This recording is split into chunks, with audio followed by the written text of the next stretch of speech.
Pakistan people party के senior रहनुमा आरफ जफर का मुल्क की सूरत हाल पर सिटी वन न्यूज़ से खसूसी हर शख्स हर मकतबा फ़िक्र का जो शख्स हर मकतबा फ़िक्र का जो शख्स है वो इससे इतना परेशान है कि लोगों की बसात से बाहर हो चुके हैं मामला। और ये आप देखें कि इस गवर्नमेंट ने जिस वक्त ये बजट दिया था, ये पाकिस्तान की हिस्ट्री में फ़र्स्ट टाइम हुआ है कि इसके अंदर जो सरकारी मुलाजमीन थे इनकी तनख्वाहों में इजाफा नहीं किया गया था, जबकि इस गवर्नमेंट के लिए एक ऐसी अपॉर्चुनिटी भी आई कि जब ये कोरोना का पाकिस्तान के अंदर ये इशू आया तो उसके अंदर जिस IMF ने इनको 1 साल का रिलीफ दिया कर्ज़ों के अंदर, वो इतना ज़बरदस्त इनके पास एक इंसेंटिव था। अगर ये चाहते, क्योंकि इन्होंने उसको रिटर्न नहीं करना था और बात मालियाती एजेंसीज ऐसी हैं जिन्होंने इनको 1.5 साल का भी इनको रिलीफ दिया है और इतना बड़ा इनको पैकेज यानी कि मिला, लेकिन इसके बावजूद भी ये लोगों को रिलीफ नहीं दे सके। ये सिर्फ अपनी ज़बानी जमा खर्च वाली बात करके ये लोगों का अल्फाज के गोर गंदों से उनका पेट भरते हैं और उसके अंदर कोई पीछे हकीकत नहीं है। इनके मिनिस्टर जो हैं वो सुबह से ले कर रात तक मीडिया के ऊपर लोगों को तसल्ली तशफ़ी देते हैं और इन्होंने झूठ के रिकॉर्ड कायम कर दिए हैं। और इस गवर्नमेंट का मैं समझता हूँ कि जो सबसे किसी की एक बहुत बड़ी मिसाल है, कहते हैं कि इतना झूठ बोलो कि सच का गुमान होने लगे। इन्होंने इतना झूठ बोला है कि ये समझते थे कि इतना झूठ जब हम बोलेंगे तो लोग शायद इसको सच समझना शुरू कर देंगे। लेकिन आज मैं समझता हूँ जिस किस्म के हालात और वाक़यात हैं, इनके जो ये बात अपने मुंह से निकालते हैं, अब लोग इनकी बात के ऊपर बिल्कुल इत्मीनान नहीं करते। लोग समझ चुके हैं कि ये लोगों को सिर्फ अल्फाज के गोरकंदों से खुश करते हैं और उसके अंदर इनके पास कोई ऐसा प्रोग्राम नहीं है। ये जिस वक्त कंटेनर पे जो चढ़ के जो सियासत कर रहे थे, उसके अंदर जो लोगों को इन्होंने सबक पाक दिखाए थे, उसमें आप ये देखिए कि जो बातें इन्होंने की थी बिल्कुल उसके बरअक्स वो बातें साबित हुई हैं। कि इस शख्स का ये कहना कि जब डॉलर 1 रुपया ऊपर जाता है तो समझ लें कि आपके हुक्मरान जो हैं वो चोर हैं। आप ये समझ लें कि और फिर इनके मिनिस्टरों ने जिस किस्म की ये बातें की, इन्होंने कहा कि जिस वक्त इमरान खान हुकूमत में आएंगे तो जो 200 अरब डॉलर जो बाहर के मुल्कों में पड़ा हुआ है, अगले दिन हम वो लेके आएंगे, उसमें 100 अरब डॉलर ये इसका वर्ल्ड बैंक के मुंह पे मारेंगे। ये नामुराद सईद ने ये बातें की और फिर इनके वज़रा ने इस किस्म के यानी कि झूठे दावे किए, इस किस्म के झूठे बातें की। और जिस वक्त ये शख्स कहता था कि ये लोग, जिसका उन्होंने वो नाम लेकर कहता था कि असद उमर ये मेरे पार्टी का चेहरा है, और अपने हाथों से इसने चेहरे को मस किया। उसने कहा आके TV पे इसको एडमिट किया कि इसकी जो पॉलिसीज़ हैं, जो ये लोगों को रिलीफ देने में नाकाम हुआ है, लिहाजा मैं इसको इस मनसब से हटा रहा हूँ। और जो वज़रा जो इसमें यानी कि करप्शन के अंदर मुलव्वस हैं, इन्होंने उसके ऊपर इन्होंने कोई एक्शन नहीं लिया। इनका जो वज़ीर सेहत है राजा कियानी, इन्होंने जिस वक्त अद्वियात का स्कैंडल आया, अद्वियात के स्कैंडल के बाद सिर्फ इन्होंने इसको कैबिनेट से फारिग किया है। लेकिन मैं इससे पूछता हूँ कि अगर वो शख्स मुलव्वस है करप्शन के अंदर, तो गवर्नमेंट की इसके मामले में क्या स्ट्रेटजी थी? गवर्नमेंट ने क्या यानी कि उसके अंदर यानी कि उसके खिलाफ कोई एक्शन लिया है? फिर अपने शौकत खानम का जो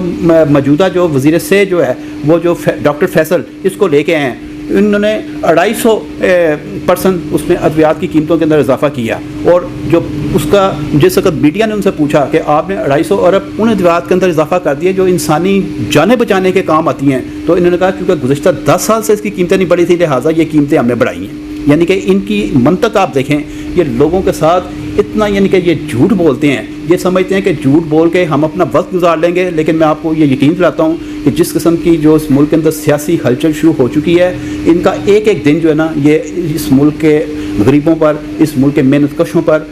भारी गुजर रहा है। कोरोना का जब ये इशू आया तो ये बड़े यानी कि बरके मारते हैं जी कि हमारी बड़ी कामयाब पॉलिसी थी कि हमने स्मार्ट लॉकडाउन के ऊपर हमने बड़ा यानी कि उसके ऊपर वो की कामयाबी हासिल की। आप यकीन जानिए कि जिस वक्त ये कोरोना का इशू था, लोग जिस वक्त बेरोज़गारी की तरफ जा रहे थे, इनके पास तो ये भी कोई प्रोग्राम नहीं था कि ये लोगों को रिलीफ कैसे दें। ये तो लोग आज हाथ उठा के दुआएं देते हैं मोहतरमा बेनज़ीर भुट्टो शहीद को, जिन्होंने इस मुल्क के अंदर बेनज़ीर इनकम सपोर्ट्स प्रोग्राम का आगाज़ किया। उसके नतीजे में इन्होंने इनकी कम ज़रफ़ी देखें कि इन्होंने उसका भी नाम तब्दील करके एहसास प्रोग्राम उसमें प्रोग्राम का नाम रख दिया, और उसी प्रोग्राम के तहत जो लोगों को कुछ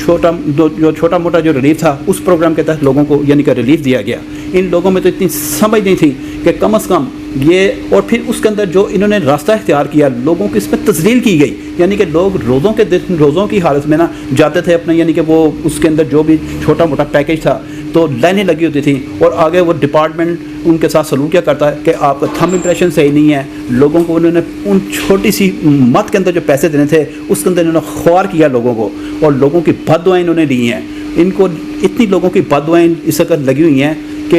ये अगर स्टेबल नहीं हो रहे, उसकी बुनियादी वजह यह है कि इनको गरीबों की सिसकियाँ आहें लगी हैं, ना इन्होंने लोगों को बुनियादी जो ज़रूरियात की चीज़ें हैं उसमें कोई रिलीफ दिया, ना इन्होंने किसी ऐसी चीज़ के अंदर रिलीफ दिया कि जो इनकी इतनी नेगेटिव सोच है। और आज मैं आपको बताऊँ, ये अपनी पॉलिसियों की वजह से एक बंद गली के अंदर आके खड़ा हो गया, और इसके लिए वापसी का रास्ता नहीं है। और ये इंतहाई अफसोसनाक बात है, ये जिस शख्स को जिन लोगों ने सरपरस्ती की, आज ये उनके लिए लम्हा फ़िक्रिया है कि पाकिस्तान की सालमियत दाव पे लगी हुई है। ये तो खुदा का शुक्र है कि पाकिस्तान की जो दफाई सलाहियत है वो पाकिस्तान पीपल्स पार्टी के बानी चेयरमैन जनाब जुल्फ़िकार अली भुट्टो ने इस मुल्क को एटमी ताकत बनाया है, जिसकी वजह से आपका दुश्मन आपको मैली नज़र से नहीं देखता। मोहतरमा बेनज़ीर भुट्टो ने अपने दौरे इक़्तिदार में मिसाइल टेक्नोलॉजी दी, जिसकी वजह से पाकिस्तान की सरहदें महफूज हो गई। ये तो पाकिस्तान के जो इतनी एक आइडियल जो सिचुएशन थी, जो दफाई तौर पे, जो माशी तौर पे जो पाकिस्तान जो राइज़ कर गया था, इन्होंने पाकिस्तान को माशी तौर पे इसका माइनस के अंदर आकर खड़ा कर दिया है। और खुदा न खास्ता, और ये जिस किस्म के इन्होंने हालात पैदा कर दिए हैं, ये तो मैं सलाम पेश करता हूँ पाकिस्तान की तमाम सियासी अपोजिशन की जो मुहब्बे वतन जमातें हैं, वो एक प्लेटफॉर्म पे इकट्ठे होकर उन्होंने इस चीज़ का तहैया कर लिया है कि इससे जब तक हम निजात हासिल नहीं करेंगे, इस मुल्क की जो सालमियत वो दाव पे लगी रहेगी। लिहाजा उसमें मैं ये कहूँगा पाकिस्तान की जो दीगर अपोजिशन पार्टी जो हैं उनको मैं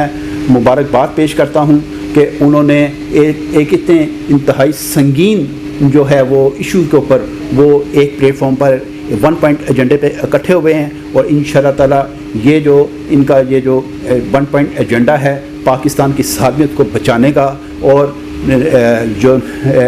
नाहल हुक्मरानों से छुटकारा हासिल करने का, इंशाअल्लाह ताला इसमें मैं कामयाबी होगी। और एक इसमें मैं एक और इजाफी बात करूं कि इन्होंने जो इस्तिसाब का ड्रामा जो रचाया हुआ इस मुल्क के अंदर, नैब और न्याजी गठजोड़, ये बिल्कुल वाज़ेह तौर पर सामने आ गया। मैं एक ज़ाती तौर पर आपके केस का मैं हवाला देता हूँ कि हमारे अवामी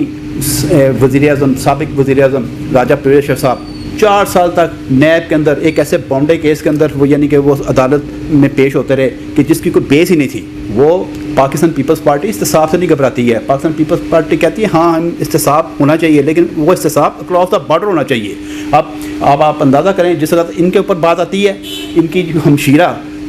जो हमशीरा जब इसके ऊपर वो एक ऑफशोर कंपनियों का और जो इन्होंने यानी कि वो जो आमदन से ज़ायद असासों का जो उनके ऊपर केस बना, तो क्या ये हम इनसे पूछते हैं कि जो उस वक़्त इनके अपने सुप्रीम कोर्ट के जो जज थे वो साकिब निसार, उन्होंने क्या उनको सुप्रीम कोर्ट के अंदर जुर्माना करके उनको रिलीफ नहीं दिया? क्या इन्होंने वज़ीर साहब ने अपने कान बंद किए हुए थे? अगर ये मदीना की रियासत की बात करते हैं तो सबसे पहले अपने से साफ करें, वो सबसे पहले अपने गिरेबान में झांकें कि वो कर क्या रहे हैं इस कौम के साथ, क्या मजाक कर रहे हैं, क्या ड्रामा कर रहे हैं। ये लोगों को सिर्फ अल्फाजों के गौर कंधों से खुश करना कि इनको तो ये भी नहीं पता कि मदीना रियासत का जो बेसिक कॉन्सेप्ट है वो क्या है, ये सिर्फ उसका नाम इस्तेमाल करते हैं। अब मदीना रियासत को देखें, सबसे पहले इस मदीना रियासत को इनके शब्बर ज़ैदी इसकी नाकस पॉलिसी की वजह से छोड़ कर चले गए, फिर इनके जंगीर तरीन को छोड़ कर चले गए, और अभी इनका जो चहेते जो हैं जुल्फ़ी बुखारी जो कि ऑफशोर कंपनियों की निगरानी करता है इमरान खान की, ये मेरी बात आप लिख लें रिकॉर्ड पे, मैं आपको कह रहा हूँ, वो इसकी निगरानी करता है। इसके जो एहसासे हैं गैर कानूनी एहसासे हैं उनकी वो निगरानी करता है। और उसने जो फॉरेन फंडिंग केस के अंदर वो डायरेक्ट इन्वॉल्व है वो शख्स, इन्होंने उसको मंजर आम से हटा दिया है क्योंकि इनके अपनी गर्दन के अंदर फंदा जाता हुआ नज़र आ रहा है। इनको पता है कि जिस दिन ये जुल्फ़ी बुखारी इनके हाथ चढ़ा, इसकी इमरान खान की जो झूठी सियासत है वो पूरी तरह आश्कार हो जाएगी, बेनकाब हो जाएंगे। बहुत शुक्रिया।